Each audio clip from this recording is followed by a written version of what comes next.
স্বাধীনতার যুদ্ধের সময় শহীদ রাষ্ট্রপতি জিয়াউর রহমান যে মাইক্রোফোনে কথা বলেছিলেন সেই মাইক্রোফোনের আবিষ্কারকের দাদার নাম জানেন?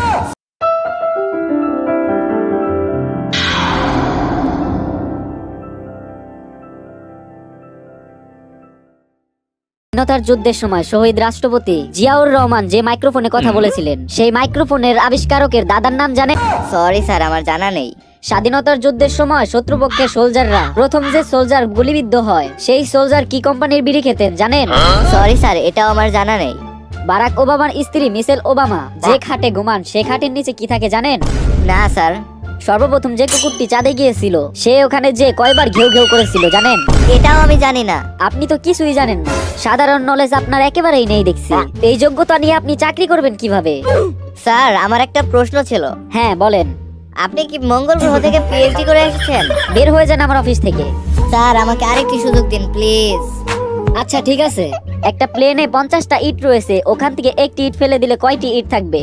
আরে এটা তো অনেক সহজ, 39টা। আচ্ছা একটা ফ্রিজে একটা হাতি রাখার 3টে স্টেপ কি কি?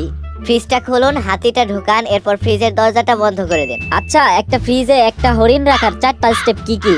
ফ্রিজটা খুলুন, হাতিটা বের করুন, হরিণটা ঢুকান, এরপর ফ্রিজের দরজাটি বন্ধ করে দিন। বনের রাজা সিংহের আজকে জন্মদিন, সবাই এসেছে কিন্তু একজন ছাড়া, কে আসেনি এবং কেন?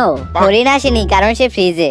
এক বৃদ্ধ কুমির ভর্তি একটি খাল পার হলো কিন্তু তার ক্ষতি হলো না কিভাবে? কারণ সব কুমির সিংহের জন্মদিনে গিয়েছে। এইটাই শেষ প্রশ্ন। তারপরও বৃদ্ধ মারা গেলেন কেন? আমার মনে হয় তিনি খালের পানিতে ডুবে গিয়েছেন। না, প্লেন থেকে যে ইটটা পড়েছিল সেইটা তার মাথায় পড়েছিল। আপনি এখন আসতে পারেন।